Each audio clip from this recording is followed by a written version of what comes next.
नामदेव जी कौन है? सिद्ध सिद्ध, ये जन्म से ही सिद्ध हैं। बचपन से ही भक्ति में इतनी रुचि, इनके नाना जी सेवा करते थे ठाकुर जी की, तो ये बाहर खड़े खड़े सोचते मुझे कब सेवा मिलेगी। एक दिन नाना जी से बोले मुझे भी सेवा, बोले तू अभी बालक है, अभी नहीं, थोड़ा बड़ा हो जा। थोड़े बड़े हो गए, बोले अब तो दीजिए। बोले अभी मैं हूं, जब तक मैं हूं तब तक मुझे करने दो, कभी मेरा कहीं आना जाना होगा तो ठाकुर जी की सेवा तुम कर लेना। अब तो वो हर दिन अपने नाना जी से पूछें आप कब जाओगे, आप जाओगे कब? नाना जी कोई काम नहीं है आपको, कहीं दूर चले जाओ, थोड़े पुण्य आदि हुआ हो कहीं, मैं सेवा करूं ठाकुर जी की। एक दिन ऐसी योजना बनी, ठाकुर जी को ही इच्छा हो गई कि नामदेव जी मेरी सेवा करें। ये इतना व्याकुल होकर के मुझे देखते हैं, तो इनके नाना जी बड़े बड़े कार्यों को भी ठुकरा देते थे कि सेवा नहीं छोड़ूंगा, लेकिन आज एक ऐसा कार्य आया कि इनको जाना ही पड़ा, और तीर्थ के ओर जाना था, तो कुछ समय महीने लगा के आना था।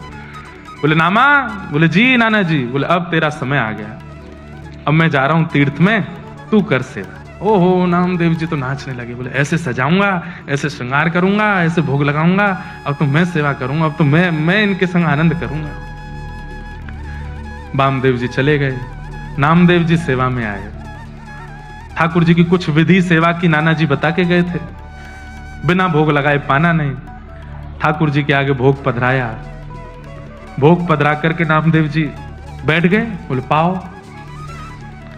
ठाकुर जी चुपचाप खड़े हैं, थोड़ी देर हो गई, बोले आप पा क्यों नहीं रहे? कुछ भोग में प्रसाद में कमी है, पा लीजिए नाथ। आप नहीं पाएंगे तो मैं भी नहीं पाऊंगा। एक दिन नहीं पाया, 2 दिन नहीं पाया, तीसरा दिन आ गया। यहाँ छोटे से नामदेव जी भी भूखे प्यासे बेचारे, जब तक ठाकुर जी नहीं पाए मैं कैसे पाऊं?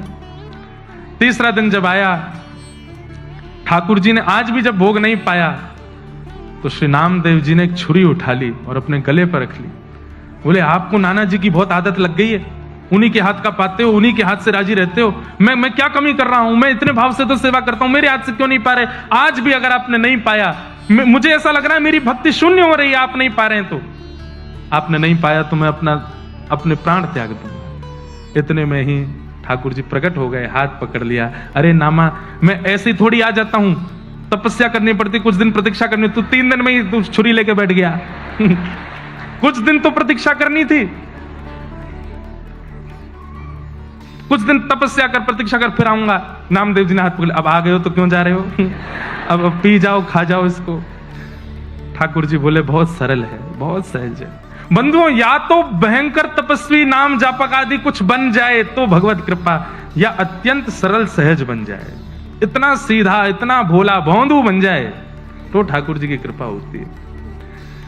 बैठ गए, नामदेव जी सुंदर सुंदर पकवान देते हैं, ठाकुर जी प्रेम से पाते हैं। अब तो इतने प्रसन्न हो गए नामदेव जी कि रोज ठाकुर जी आते हैं। नाना जी लौट करके आ गए कुछ दिन बाद। जैसे ही नाना जी आए, आकर के बोले कैसी रही सेवा आदि, कैसी चल रही है? आप ही जाके पूछ लो, भीतर जाके आप ही देख लीजिए। तुम्हारा जैसे वामदेव जी ने प्रवेश किया तो ठाकुर जी अलग ही चमक रहे थे, और मंदिर का वातावरण, आभा, प्रभा, सुगंधी सब कुछ से लगने लगा कि ठाकुर जी सेवा तो हुई है। नामदेव जी को हृदय से लगाया, बहुत प्रसन्न हुए। अब आज से सेवा नाना जी करने लगे, सामने भोग प्रसाद रख दिया। नामदेव जी खड़े खड़े देख रहे थे। अब वो तो थोड़ी देर भोग रख के पर्दा करके उठा लिया। बोले ये क्या कर रहे हो आप? वामदेव जी बोले भोग लगाए बेटा। भोग कहां लगा? इसमें तो सारी सामग्री रखी है, कुछ खाया तो है नहीं ठाकुर जी ने। वामदेव जी बोले ऐसे ही लगता है भोग, ठाकुर जी के सामने पधरा दो, पर्दा लगाओ, उठा के ले चलो। बोले मेरे से तो ऐसे नहीं होता था, मैं तो थाली की जितनी सामग्री धरता था सब पाते थे ठाकुर जी, सब पाते थे। बोले हाँ, अच्छा तो ये ले थाली, पवा के दिखा। सामने रख दिया। नामदेव जी बोले जय जय, आ जाओ, जैसे हर दिन आते थे वैसे आ जाओ, जल्दी आ जाओ। ठाकुर जी नहीं आऊंगा। 2-3 बार पुकारा, नहीं आए ठाकुर जी, तो नामदेव जी को पता था तरीका, फिर से छुरी लेके आए, और छुरी ला करके जैसी यहां से वामदेव जी परेशान हुए, ए नामा क्या कर? इतने में तो ठाकुर जी का हाथ प्रकट हुआ, फिर पकड़ा। बोले तूने बढ़िया तरीका ढूंढा, बार बार छुरी रख लेता गले पे।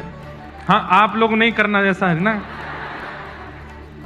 ये सुनकर के करने वाली बात नहीं थी ना, उन्होंने सुना थोड़ी था कहीं से, वो तो जिद थी उनकी अपने आप ही।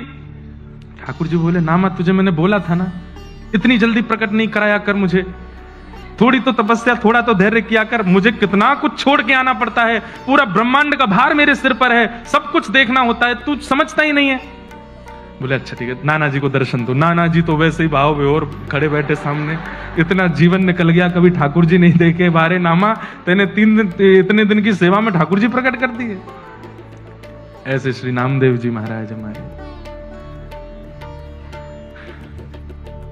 ठाकुर जी तो आने को तैयार बैठे हैं, ठाकुर जी तो प्रकट होने को आज भी बैठे हैं। आपके प्रस्तुतिकरण में कहीं कमी है, आपकी सेवा में कहीं कमी है।